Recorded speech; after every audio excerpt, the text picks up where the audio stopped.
All right, guys, I am super excited for this. I'm going to be doing a book review of the book called Project Hail Mary by Andy Weir. So I will say before I start that I will be giving away spoilers to the book. Just there will be spoilers. So if you don't want to watch this, scroll away. I read a chapter a night for a while, and then I got so hooked by the book, I had to keep reading until I was done with it. It didn't take me that long. Imagine you wake up from a coma and your location is unknown.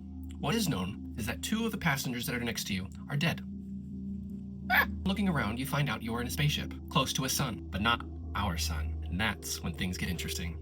Now, this book is narrated as if we are in the character's head. The character I referred to is Dr. Grace. Dr. Grace is a well-known molecular biologist, but he's now a high school teacher because of his past that has kind of pushed him to just go to teaching. He was almost canceled in a way. As Dr. Grace unravels the mystery as why he is in space and has the knowledge he possesses, we begin to learn why and how he got to where he's at. Now, I'm not gonna lie, the first part of the book, super sciencey. And by sciencey, I mean there's a lot of math terms, there's a lot of math or science lingo of how things work, why things work, and how we basically get to the point of him being in space.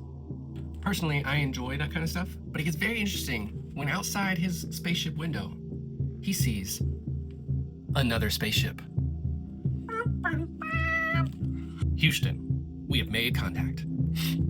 Now, as we go throughout the book, it does a lot of flashbacks to say how Dr. Grace got into this predicament, because he wakes up in a coma or from a coma. So he doesn't have very good memory. He doesn't remember who he is, why he's there, why he's got 2 dead people next to him, why he's on a spaceship, what he's doing out in the spaceship.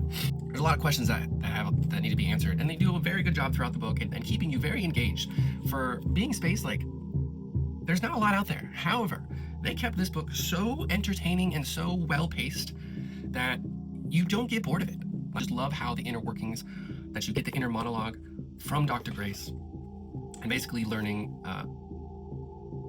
how he got there, how he remembers stuff. The more he remembers, the more flashbacks we get, and we're like, oh, that's why he's got here.